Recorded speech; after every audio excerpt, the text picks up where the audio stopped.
The world knew him as the king of pop, a glittering glove, a moonwalk, a voice that defined a generation. But behind the curtain of Neverland, a different story was playing out. The man who healed the world with his music was haunted by a childhood that was systematically dismantled before his eyes. The scars weren't just emotional, they were woven into his every move, his every whisper. This is the story of Michael Jackson's stolen innocence, a boy who was never truly allowed to be one. Before we uncover what really happened, tell us in the comments, what do you think is the biggest misunderstanding about this story? Long before the stadiums roared his name, before the moonwalk became a global phenomenon, Michael Jackson was just a boy who shared a bed with his brothers in a cramped two-bedroom house in Gary, Indiana. The Jackson family had arrived in this industrial steel town not for fame, but for survival. Joe Jackson worked long shifts at U.S. Steel, while Catherine did what she could to keep the household running. At 2300 Jackson Street, there was no glitter, no glamour, just the relentless hum of a working-class family trying to make ends meet. But inside those modest walls, something extraordinary was brewing. Joe had once been a musician himself, a guitarist whose own dreams had evaporated under the weight of reality. He saw something in his children, especially in Michael, that he hadn't found in himself. The boy had rhythm. He had presence. And Joe Jackson, a man who had failed to achieve stardom, now saw a second chance not just for himself, but for his entire family. What began as a father's ambition slowly twisted into something far darker. Joseph Jackson was determined to mold his children into stars, and he would stop at nothing to ensure that happened. The Jackson 5 became Joe's obsession, a machine he built and operated with an iron fist. For young Michael, barely 6 years old, the fun of performing quickly became a relentless schedule of endless rehearsals. While other children played outside, Michael was learning choreography. While others went to birthday parties, he was perfecting his vocals. The house on Jackson Street became less a home and more a boot camp, and Michael was the prized recruit. Behind the scenes, a different story was quietly unfolding. The whip and the belt soon became instruments of discipline, but what Michael would later describe went far beyond discipline. It was systematic control, designed to strip away every trace of childhood and replace it with the machinery of a star. Yet for all the pain, Michael could not deny the outcome. In his own words, he credited his father's strictness with playing a role in his success. But at what cost? The boy who would one day heal the world with his voice was already healing from wounds that would never fully close. The house on Jackson Street was just the beginning, but for Michael, it was also the first prison he could never escape. The rehearsal room became a stage for terror long before the world saw the Jackson 5's polished performances. Joseph Jackson would sit in a chair, belt in hand, watching his sons for hours on end, ready to strike if any note was missed or any step was out of place. Michael later described the brutality with chilling clarity. His father would use cords, irons, whatever was within reach, and the beatings left welts across their bodies. But what made these sessions even more terrifying was the ritual Joseph sometimes imposed. He would make the children strip nude, oil them down, and then inflict the punishment, creating a psychological warfare that went far beyond mere discipline. The abuse was methodical, almost clinical in its cruelty. Joseph would tease Michael about his appearance, mocking the very face the world would one day adore. He called Michael's nose big, told him he looked ugly, comments that would haunt the young boy long after the physical bruises healed. The emotional manipulation was relentless. One day, Joseph threatened his children with words that cut deeper than any belt. "If you guys ever stop singing, I will drop you like a hot potato." These words became a wound that Michael would carry into adulthood, a constant reminder that his value was conditional, measured by his ability to perform. Catherine Jackson, the matriarch, tried desperately to intervene during the worst moments. Michael vividly remembered hearing her voice from the background, pleading with his father to stop. "Joe, no, you are going to kill them."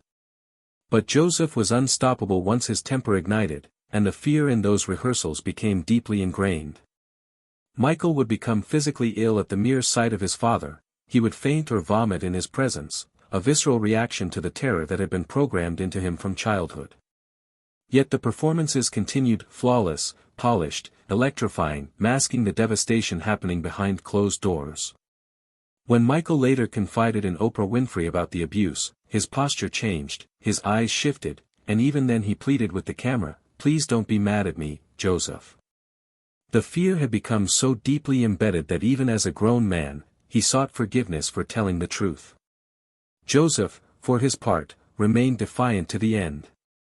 In a later interview, he told Oprah, "I don't regret the beatings. It kept them out of jail and kept them right." To him, the trauma had been a necessary crucible, forging stars out of children who might otherwise have been lost. But Michael saw it differently. He would later say, "Some may call it a strict disciplinarian or whatever, but he was very strict. He was very hard. Just a look would scare, but I do forgive him." Forgiveness came, but the scars remained. The whip and the rehearsal were just the beginning of a childhood that was systematically stolen, and the man who would heal the world with his music was still a boy trying to heal himself. If this story surprised you, share it with someone who would enjoy uncovering forgotten Hollywood stories. By the time Michael Jackson was 11 years old, he had already lived several lifetimes. The Jackson 5 had exploded onto the global stage with unprecedented force, and Michael was at the center of it all. But while millions of fans screamed his name, inside the boy was crumbling. He later described those years as very sad years, a confession that stunned the world when it finally came to light. Success, he revealed, did not bring happiness, only a profound, crushing loneliness. While other children were navigating schoolyards and birthday parties, Michael was navigating record contracts and rigorous tour schedules. His father had ensured that the only world he knew was the one inside the rehearsal room and the stage lights. Michael later said that he had never had a normal Christmas, never celebrated a normal birthday. Those simple pleasures were exchanged for hard work, struggle and pain, and eventual material and professional success. But as he stood on the brink of adulthood, the material success felt hollow. The price he had paid was not just the loss of a childhood, it was the loss of his very sense of self. The emotional isolation was perhaps the deepest wound. His father had made sure there was no warmth in the Jackson household. At a time when a child needs unconditional love, Michael received conditional approval based on his performance. The boy who would one day write "Childhood" as a haunting biographical ballad was already living the lyrics. He sang about a boy who was taken away by show business, and those words were not fiction, they were his reality. The song was a cry from the heart, a plea for understanding from a world that only saw the glittering surface. And there were other traumas that scarred his psyche. In one infamous incident, Joe Jackson climbed through Michael's bedroom window in the middle of the night, wearing a fright mask and screaming, just to teach his son a lesson about leaving the window open. The lesson worked, but the price was a lifetime of nightmares. Michael would later confess that he had suffered years of terrifying dreams about being kidnapped from his bed. The fear his father planted that night was not just a fright, it was a permanent scar that never healed. The physical reactions to his father's presence were undeniable. Even as a grown man, at the height of his fame, Michael would sometimes faint or vomit when his father walked into the room. When he finally opened up to Oprah Winfrey, his body language changed, his eyes shifted, and he pleaded with the cameras not to be mad at him for telling the truth. The boy who had been beaten, teased, and mocked was still inside, terrified of his father's judgment. But he also spoke of forgiveness, a complex and conflicting emotion that would define his relationship with Joe Jackson for the rest of his life. The world had seen the Jackson 5 as a feel-good family act, a story of success built on talent and hard work. But behind the curtain, Michael was a child carrying the weight of an entire family's ambitions. He was not a normal boy with normal aspirations. He was a product, a machine, a vessel for his father's dreams. The loneliness he felt was not just about being away from home, it was about being unable to connect with anyone who could understand the prison he was living in. What happened next, however, would take his isolation to an entirely new level. He would break free from his father's control, only to find himself trapped in a different kind of cage, one that the world itself built around him. If you're enjoying this story, subscribe so you never miss our next documentary. By 1988, Michael Jackson had achieved everything his father had ever demanded. He was the undisputed king of pop, a global icon whose music transcended borders, race, and generations. But behind the rhinestone glove and the legendary dance moves, a different battle was being waged, one fought in the reflection of every mirror he passed. The boy who had been told he had a big nose by his father had grown into a man obsessed with erasing every trace of the face he saw staring back at him. Former Jackson family lawyer John Mason later revealed that this fixation began with a single, cutting remark. Joe Jackson, a man who never offered praise for his son's voice or his magical moves, instead planted a seed of self-loathing that would blossom into a lifelong pursuit of surgical transformation. Michael would later confide that this comment was just the beginning of his obsession with his looks. The criticism, Mason wrote, planted the seeds for future plastic surgery adventures in the name of finding true beauty. What the world saw as eccentricity, Michael experienced as a desperate attempt to escape the face his father had mocked. The transformation was gradual at first, then accelerated into something startling. His nose became thinner, his skin paler, his features softer. He publicly insisted he had undergone only 2 nose surgeries, but his ever-changing appearance told a different story. To some observers, Michael was literally erasing himself before the world's eyes, his body evaporating to a dry husk of barely 100 pounds, at the time of his death. The man who had once been a handsome young black icon was slowly, deliberately, remaking himself into something else entirely, reflection of what he believed would be acceptable, desirable, and free from his father's cruel judgments.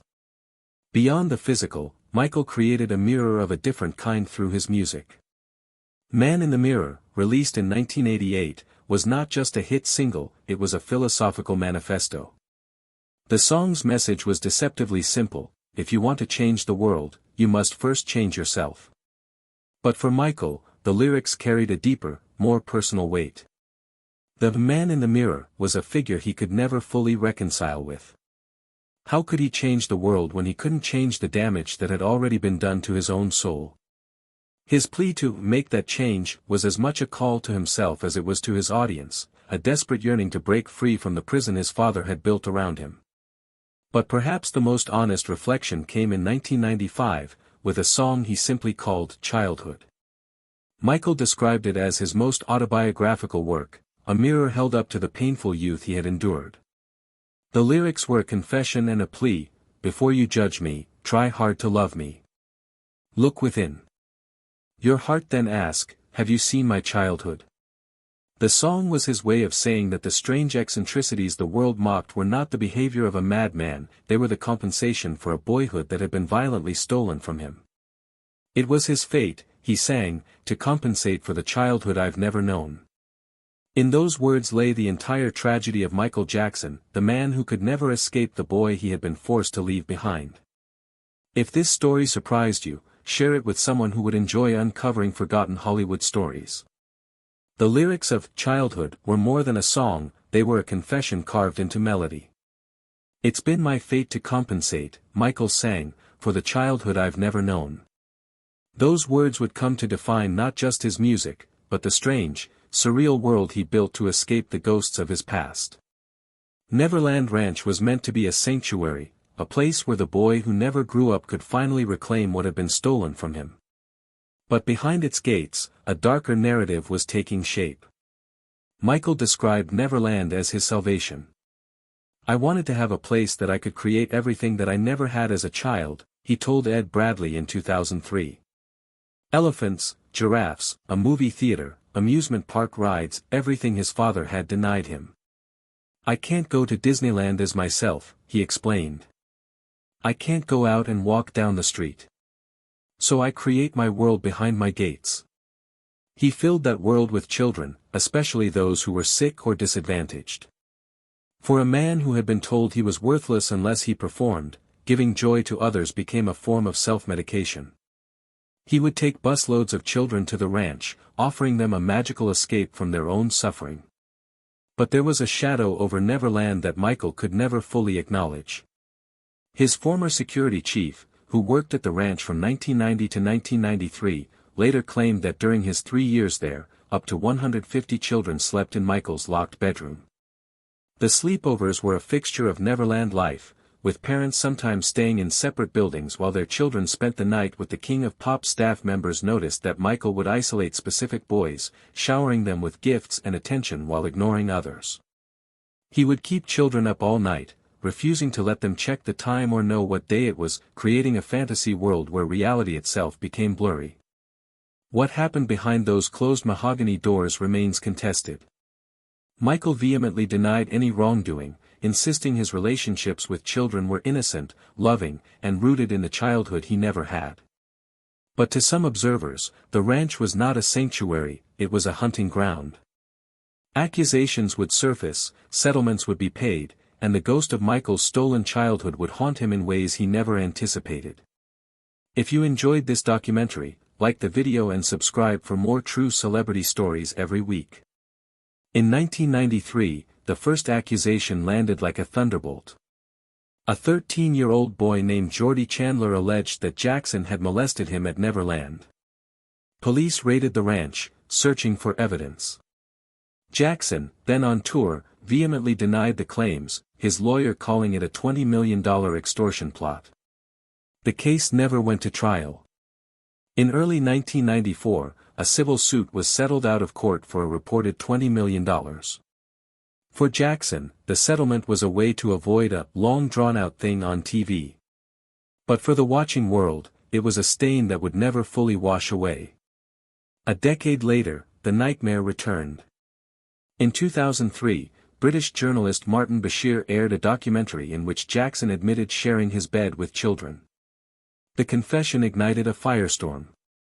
Jackson was arrested and charged with molesting 13-year-old Gavin Arvizo, along with giving him alcohol and conspiring to kidnap his family. The trial that followed was a media circus, a 4-month spectacle that laid bare the secret world of Neverland. His former security chief, who had worked at the ranch from 1990 to 1993, estimated that up to 150 children had slept in Jackson's locked bedroom during his tenure. To Jackson, these sleepovers were innocent, the most loving thing to do, he explained, is to share your bed with someone. To the prosecution, they were evidence of a predator's hunting ground. In June 2005, the jury delivered its verdict, not guilty on all 10 counts. Fans outside the courtroom erupted in cheers. Jackson left without speaking, his family surrounding him. He had been acquitted, but the court of public opinion had already reached a different verdict. The man who had once healed the world with his music was now a broken figure, his reputation in tatters, his finances collapsing. 4 years later, on June 25, 2009, Michael Jackson died at age 50. The cause was acute propofol intoxication, a fatal overdose of the powerful anesthetic he had been using as a sleep aid. The king of pop was gone, but the questions he left behind have never truly been answered. Was he a predator, or was he simply a man so traumatized by his own stolen childhood that he never learned the boundaries of appropriate behavior? The world may never know for certain. But perhaps the answer lies not in the courtroom, but in the haunting refrain of the song he called his mirror, "Before you judge me, try hard to love me. The painful youth I've had." If you enjoyed this documentary, like the video and subscribe for more true celebrity stories every week.